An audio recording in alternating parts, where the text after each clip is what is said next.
Hi, everyone. Welcome back to Book Club. We have a very special book club this month, especially because we are doing it in a very different format. You might notice I'm not live on Instagram, and I'm really excited to try this format of pre-recording because I think it's going to allow for very in-depth conversations without the pressure of one being live and two being timed and being cut off, which occasionally happens.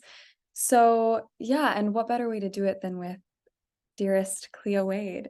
This book came at a time, I think, when the world really needs it, when I really needed it. I have read it over and over again. I feel very lucky to already have my hands on it. Um, it is highlighted and underlined and dog-eared and all of the things, and I keep revisiting it. And yeah, I'm very excited. So a little bit on Cleo before we bring her on. Cleo is a poet, an artist, an activist, and a New York Times bestselling author. I also was introduced to Cleo by another book club guest, Miss Laura Dern. So shout out to Laura. And Remember Love is her fourth collection, with her fifth coming in 2024. Remember Love is a book of poetry and prose about wading through human feelings such as love, heartbreak, grief, feeling lost, as we all do. It's meant to be intimate and uplifting, ultimately written to make the reader feel less alone. And I can definitely testify and say that it absolutely does exactly that.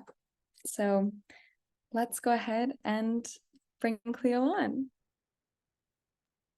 Hi. Oh, hi. When I say that I've read this like four times now, No. it's so deeply moving and meaningful, and just like also the timing of it, but how much people need a book like this right now and how you exist that feel also accessible.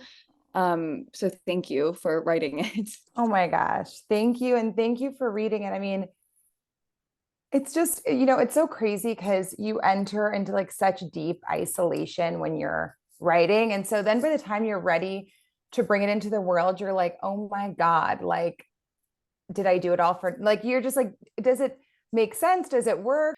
You want things to be personal, but you don't want to trauma dump. And you want Mhm. to like recognize that most people are going through a really tender time themselves. Something I feel really lucky to be able to do with my work is I guess I would say the thing I'm probably the most proud of, or the thing I think I'm the best at in life, is being a friend. I really nurture my bonds. I really work on how to be the kind of best friend to my friends that I could possibly be.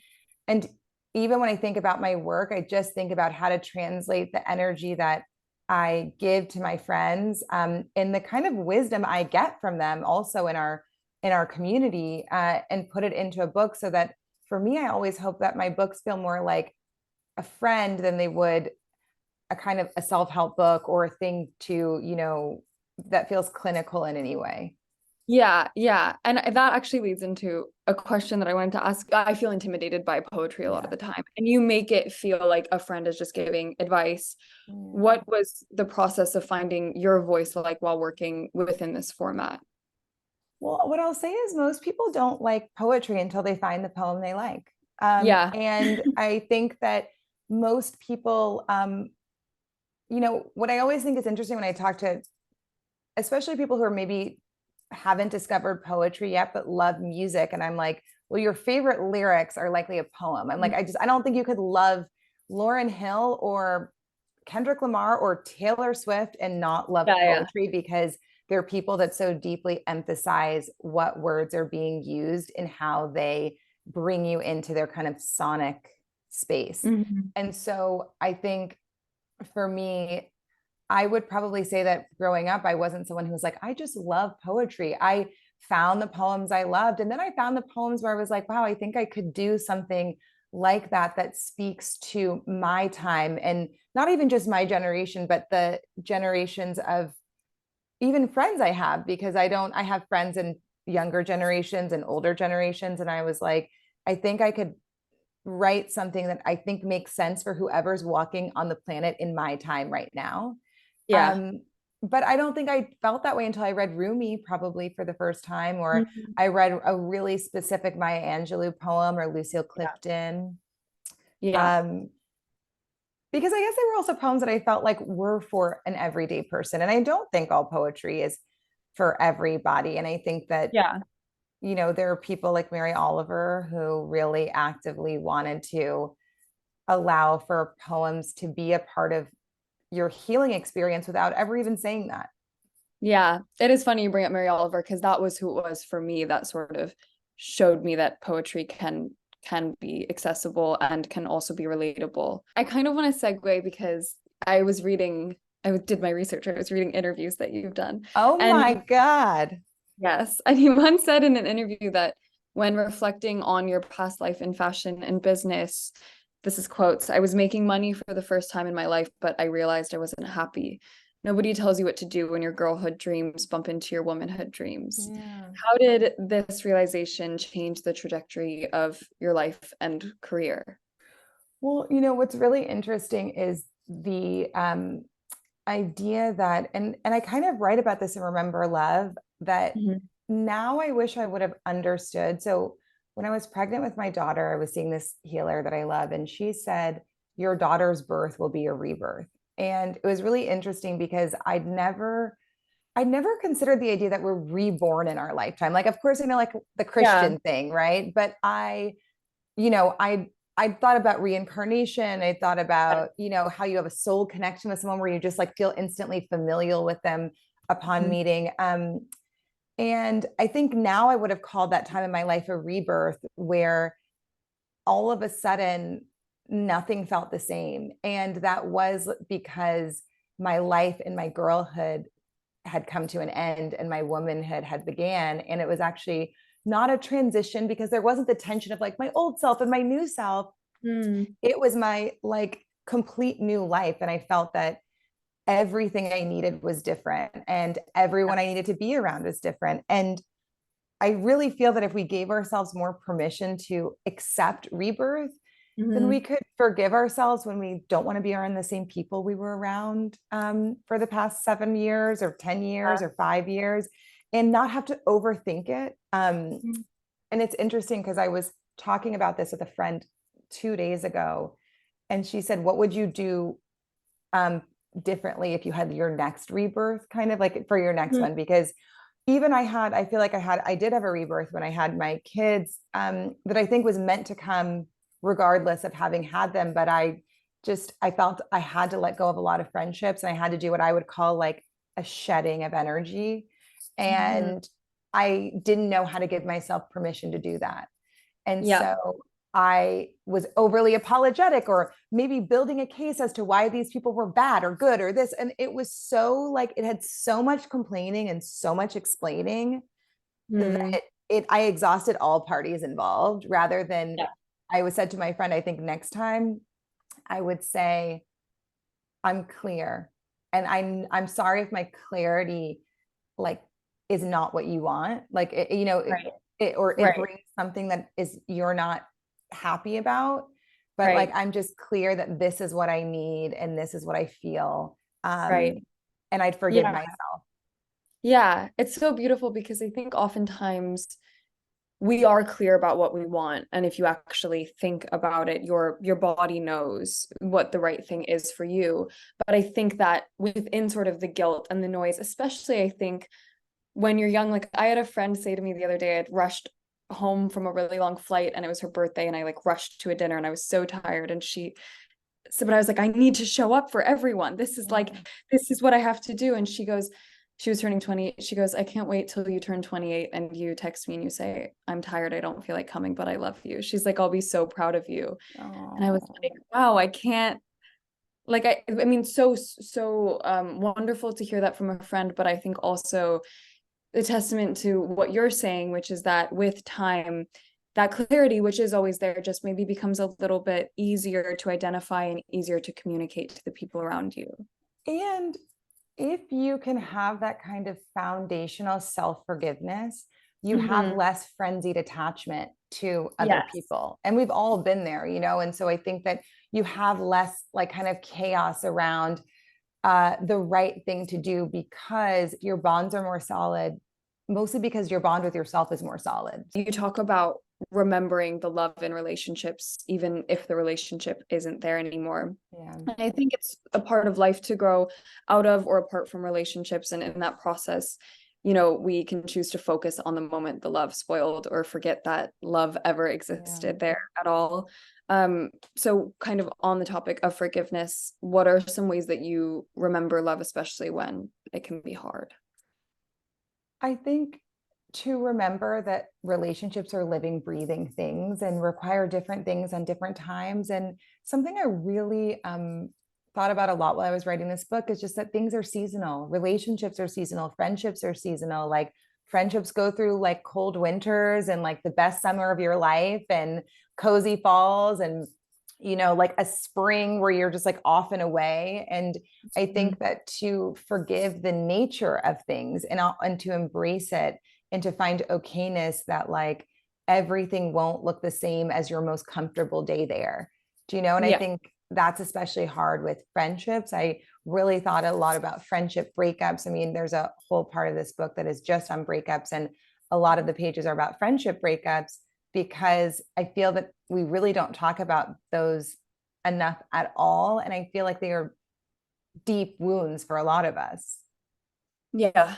Yeah. And I think it's less clear cut than a romantic relationship breakup, which feels more to have, or at least for me, a beginning, a middle, and an end. And I think with friendships, because there isn't always that to refer back to, it can feel like this open wound that lives in us. Well, and what I'd even add to that is some friendships are truly romantic. That doesn't mean they're sexual, but they are like really like some of the greatest romances of our lives are like meeting that person and being like, oh my God. And you're like, just on this like sparkly thing and you're going on first dates and you're having the best time. Or I was at a dinner recently and I was sitting across from someone and we just like fell in love at the table. Like we were just like, oh my God, we've got to get together. And in a world where you end up at a lot of different tables and you don't necessarily feel that way about someone, it feels really special. So it is also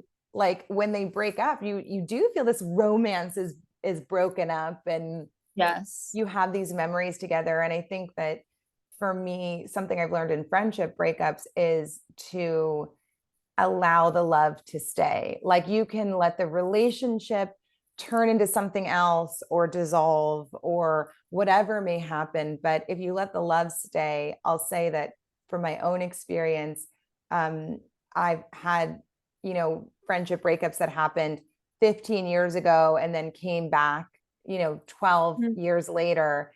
And now I'm so fortunate because it is such a gift to have these people who knew you during such critical or beautiful times of life. And I'd say that's the same with your parents. Like, I think we all go through these icy periods with parents, but, at the end of the day, this idea that somebody was such a lifelong witness, if they were on your journey is of such comfort and value. And then, so I think other than that, I have like a little thing I'll say to myself pretty much every day where I'll say, may I forgive what I'm struggling to forgive. And may whoever I hurt, like feel forgiveness for me. If not for me, if not for them, for us, like, just so that no one, I think sometimes the hardest thing of conflict is that like, someone's walking around burdened by your stuff. And it sucks to feel like you've kind of been in that situation. I mean, it's life, but that does suck, I think. Yeah. And I think it's all very energetic and like along, remembering the love in relationships with other people, it's also can be very difficult to remember the love we have for ourselves. You say in the book, it's hard to love a stranger, especially when change has turned that stranger into you. What are some ways that you remember love and get to know yourself again after feelings of lostness or feelings of being, far away from yourself? Well, I think a lot of it is just being nice to yourself, which sounds like almost like such a simple truth. It's annoying, but like It is. It's like you just have to be nice to yourself. Like, Mhm. I think whenever we're moving slow, like, I don't know if you've had this, if you've ever recovered from an injury or, gone through a bout of like incredible anxiety or some type of depression or some type of something. Mhm. We're so hard on ourselves when we are different, and we tend to really treat ourselves like we are completely broken when we are merely just different from Yeah. our usual experience of ourselves. Yeah. And what keeps us in like a dark hole of that is Mhm. our inability to say, like, damn, you need extra love, not right now, not less. Yeah. Like, you don't need me to, like, you're down and I'm kicking you. Like, I'm saying, Yeah. oh, why are you so slow? Like, why are you so this? Like, why can't you, like, get it together? Like, why can't you? And this kind of really like inner bullying, I think, keeps us in such a sad, keeps us in our saddest state. And I think that to remember love is to say, like, even just to have that as a mantra. Like, I called this book Remember Love because it was my mantra when I was going through a period of depression. I was like, wow, can I remember love? Can, like, every time I'm thinking something, can I say, like, would I say that to my friend? Like, it's Yeah. just unkind. And so Yeah. I think because of that, I was able to talk to my therapist differently or more honestly during that time, or ask for different types of support from friends, because I could say, like, instead of being like, oh, you need to just get it together, I could Yeah. say, like, well, what if I could remember love and how I'm talking to myself right now, what would I say? And it was like, you should ask for help. Yeah. Yeah. It's funny how we're so quick, I think, to jump to help other people. And I know that you, as part of your Valentine that you wrote to yourself, you Mm-hmm. say, I know my love for you by living beyond the love you learned in search of the love you deserve. I Yeah. think, like, so often we go through life ignorantly holding on to old patterns that no longer serve us and can actually be damaging. What are some ways that you recognize those, and how do we move forward from things we learned, especially in our family dynamics? One thing that Bell Hooks, who's one of my favorite writers of all time, Mhm. urged us to do was really define love for ourselves. And I think Mhm. that so many of us struggle because if you think about it, like, there just isn't a universal definition of love for relationships or romantic relationships. Or so because of that, like, we are all calling it different things when it's like, maybe it's love, maybe it's not, maybe it's Yeah. infatuation, maybe it's obsession. Like, I remember my brother said, and I don't know if I this in the book, it was in an early draft, but when I Mhm. tell you I was obsessed with this guy for like the whole of like my 20s, pretty much. And like at one point, my brother was like, do you, I'm just like, I'm in love with him. I just don't, I like, what can I say? I'm just so in love. And he was like, have you ever stopped to think that, like, you might just be obsessed with him? Like, truly. Yeah. And I was like, which sounds like a unhinged thing. Like, I wasn't trying to Yes. like stalk him down in like a nuts way, but I was like, the distinction was important and I didn't understand it then. It was only when I kind of reflected on heartache and heartbreak for this book that I was Mhm. able to even recall those moments where someone was trying to ask me to, like, understand what love was for myself and look at Yeah. my actions and somebody else's actions and say, like, is love present? Or like, do I believe like that love is like, if I'm in love with someone, do I Yeah. believe that all the ways that love is manifesting right now is real? So like, do I Yeah. believe that love should not call me back? Like, do I Yes. believe that Yes. love should cheat on me? Like, do I Yes. believe that love should make me feel anxious instead of calm? And so I Yeah. think that one of the best things we could do for ourselves, and even being able to recognize patterns we thought about love, Mm. and or consider new ideas around it, is to first start with, like, what do I really think love is about, and challenge your own definition of the word. On top of just our personal relationships, there's the whole online world. And in your book, you say we're very hard on each other. The online world has given us so much access to each other's daily lives. Knowing someone more deeply can spark greater empathy. It can also spark greater judgment. Social media is a big part of your art. And also, it's so refreshing to go on social media, which I try not to do very often, and see something positive coming from you, Yeah. because sometimes feel like you can leave feeling depleted or worse about yourself than you did. And you talk about the pressures of it in your book. can we talk about the role social media has played into making us as a society both more empathetic and more judgmental as people?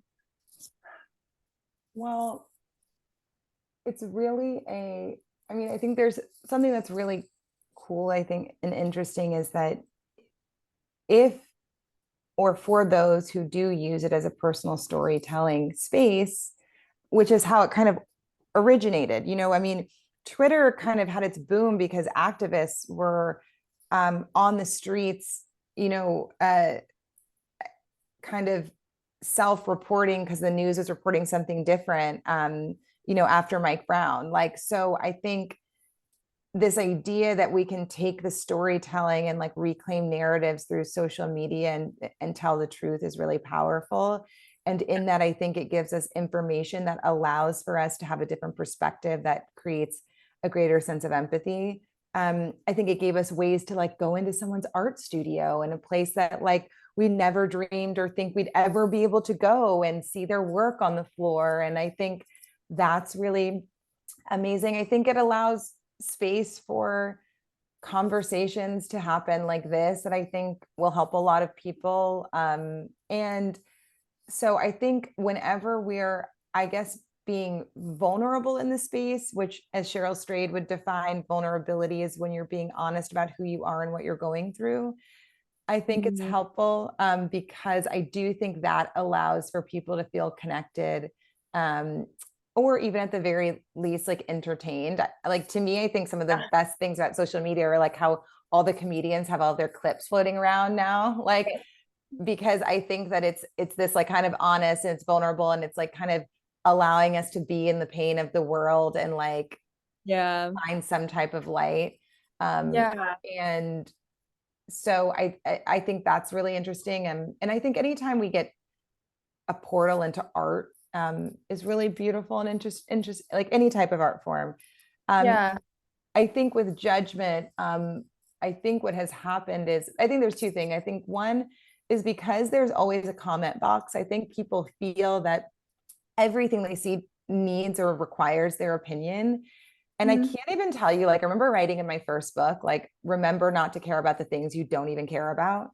Like, you do not, like, most things, like, you don't even care. Like, why are you saying something that does not matter to you? Like, it just doesn't even matter. But there's some part of you that has, like, been like, someone's telling me I have to say something. Like, I just said to someone the other day, I was like, when are we going to just go into like zero comments revolution on like Instagram? Like, I know it sucks because people can't be in community below it, but because it's not really a community platform in that space anymore, I wonder when it's just like truly no comment, DM it to your friend if you want to share it, like whatever. Absolutely. I also find like, obviously there could be a million positive comments and then there's one negative comment. And it's also very, I think, reflective of how I'm doing when I choose to obsess over the one negative comment. And it's very reflective of my own feelings of self-doubt. And I think that, social media has made it so that these thoughts that a lot of the times we have in our minds and we convince ourselves that no one else would ever notice about us are all of a sudden written for everyone to see. And I think that that is a very hard reality. For people like you, especially, what ends up happening is that when your image is so much a part of your work and it is so frequently in, on social media and in the kind of public sphere, even if you're like, I'll go through the airport and see your photo and the beautiful billboard. And I think something that happens is with social media in particular, I don't know if it's because there's something about like, I'm holding this and it's in my hand that I think everything in it belongs to me. And I don't think that anyone ever thought that like, I don't think the people who did your job in the generations before you, like, I don't think anyone thinks Naomi Campbell belongs to them. Like, do you know what I mean? I think it actually always felt that it was, of like, I don't think anyone thinks, I don't think people think Reese Witherspoon belongs to them or Gwyneth Paltrow or Laura Dern. I do think that people who came up at a time where being in the palm of someone's hand was so much a way of how they were introduced to their work. I think they really, I would guarantee you that everyone who follows Emma Chamberlain thinks she belongs to them. Like, Right. and I think Right. that people really, I think people think Taylor Swift belongs to them. Like, so I think that it's also a very different thing for, you guys who have this like incredible popularity in the space that has so much to do with people seeing you. And I think in that, there's these like kind of this commentary that's like 40 times more personal and like 50 Right. times more wretched, Right. because they think that it's like they almost like go to school with you, and if Right. you are not in their group, they want to diss you. Right. It's like that, I think that there lacks maybe a boundary, and it's like back in, the old times, like you didn't see Marilyn Monroe being Norma Jean at home. Right. And so I think that now there almost feels like there's this invitation, because you are seeing so many of the people that you maybe look up to, or just that you see on billboards also, like with no makeup on at home. And then people are like, you left a dirty cup in your sink. And I'm like, I am aware of that. Or Thank there's you. this demand for that because there's reality show, Right. and I think that there's reality shows, Right. so I think that there's also this demand that everything be expressive of like some type of content that is actually you just trying to live your life and then choosing what your content is, rather than it being demanded upon you because Yes, people think you belong to them. exactly. And so I think that that's something I really notice, especially of the kind of generation of you guys, that on the one hand is so beautiful that people feel so connected to you, and on the other hand, I definitely feel that it must be so difficult. Yeah. I mean, but I also then I've seen all the amazing things that it's done. Like when I remember going to my first protest, which was March for Our Lives, and the amount of visibility that it got. I mean, the amount of people that showed up Yeah. because it was posted on the internet. Yeah. And all Yeah. these young people had access, whether their families agreed with their viewpoints or not, they had access to go and fight for what they believe in. And so I see also the positivity in it. And I think that for me outweighs it. If it just existed to tear each other apart, I think that's like way too dark. And so I try Yeah. to focus on the fact that it can also, move the needle forward and actually be a community building platform as well. And I think it's a true testament to the remembering that your boundaries, you're the only one who can set them for everything, including online. If you're feeling overwhelmed by being online, or it feels draining, or you're not feeling, it's like not making you feel good, you actually haven't chosen the right boundary with it. And only you can choose your boundaries. Only you can choose them with your parents, your boyfriend, your husband, your kids, like everything. Like you're always the one who's in charge of your boundaries. And I think Yeah. it's important to remember that online too, is like, no, my boundaries are, I only enter the space for good, for art, for giving. Yes. And I don't enter the space based on what somebody wants to, emotionally dump on me Absolutely. or ask me to hold. There's a wonderful poem near the end of the book that I flagged because it's called Everything That's Happened. And Oh, the last line is everything that's happened cannot be held today. And I thought that would be a perfect way to end, because I mean, if you want, I don't know if you want to read the yes. whole poem, but yeah, I just felt like that is such a wonderful mantra, I think, and sort of summarizes everything that we've talked about really beautifully. Well, the line right before that is have a past. Like, Mhm. I think so often, I feel like so much of our conversation, especially, is about self forgiveness. And in self Mhm. forgiveness, so much of it is letting it go and letting it live in the past. Like, have a past. I know I have the book, but I don't know what page it's on. 202. There are some very large letting goes to do, people, places, honeyed and bitter phases of life. There are some even larger letting goes to do, anger, tears, parts of yourself that leave with no return. Have a past. Everything that's happened cannot be held today. I just, I feel like that helps me so much to just not hold it, like not hold the comment that happened yesterday. Like everything that's happened cannot be held today. And I think, especially in our kind of culture of but you said this or you did it out. It's like, no, let me live in contradiction. Let me live in color. Don't force me to live in black and white. Like, let me live a life. Like, a human life is this really messy. It is filled with beauty. It's filled with catastrophe. It is filled with honeyed and bittered phases of life. We are different people many times. And give yourself that, like, have a past, have a present, like, hope for something different in your future, but like, it can't all be held today. And I think too often we're asked to hold it all today. And I hope that poem just gives people permission to kind of put it down and let it go. Yeah. And I mean, thank what you a so beautiful much. way. Yeah, what a beautiful way to end. Thank you so much for doing this. I could Oh talk to my, you truly forever, and oh my gosh. we'll have to continue, but I won't hold you any longer from your two babies. I know. Thank you so much. I so appreciate it. This is just so cool. And you're such a, I have to say, this is one of my favorite interviews I've done. And you just were so, it's like, I literally want to steal all of your questions for like my book tour. I was like, that's really like a good one. Honestly, might, it's so easy when the book is this good and when your words are this impactful. Like, I don't even have to try. I was so excited to get to talk to you because like I know that this is a book that I will be revisiting every day. So oh my God, thank you. thank you everyone so much for watching. What a meaningful conversation to have. I hope that you guys got as much out of this as I did. This book is going to be something that I hold very close to my heart, as I do Cleo, and I feel very lucky that I get to have conversations like this. So that is all because of you guys for caring and for watching and for being as curious as I am about the world. So until next time, thank you.